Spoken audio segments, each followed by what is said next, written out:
መጽያትኩም አላም ኩሉ ምድለዋታት ጻፊፋ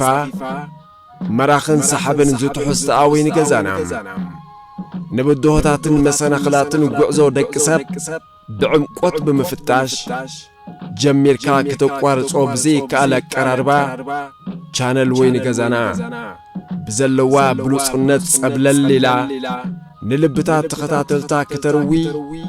ንሸውሃት ተዓዘብታ ከተረስርስ ወይን ገዛና ጆባእ ትብለኩም አላም ምረጽዋ ሕረይዋ ዝጠቅም ዘበለ ዘዘናጋዕ ዝምህር ዘደንቕ ዘገርም አብ ቻነል ወይን ገዛና አለኩም ንዘይ ምጭናቕ ንዘይ ምሕዛን ንዘይ ምትካዝ ንዘይ ምቕዙምዛም ምስትሕዝቶ ቻነል ወይን ገዛና ይሕሸኩም ኣብ ሓቀኛ ዝተመርኮሱ ልብ ወለድ ዛንታታት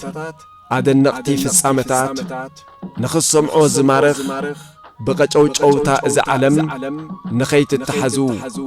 ወትሩ ምስ መደባት ወይኒ ገዛና ይኹን ዕላልኩም ወይኒ ገዛና ኣብ ቀረባ መዓልታት ተጸበይዋም ተዳለው ንወይኒ ገዛና ተጸበይዋም ደሃይ ዓዲ ደሃይ ጎደቦ ድምፂ ብስራት ኣለዋም ጥዑምን ምቁርን ሰሓብን ማራኽን ትሕዝቶ ክትጋብዘኩም እያም ወይኒ ገዛና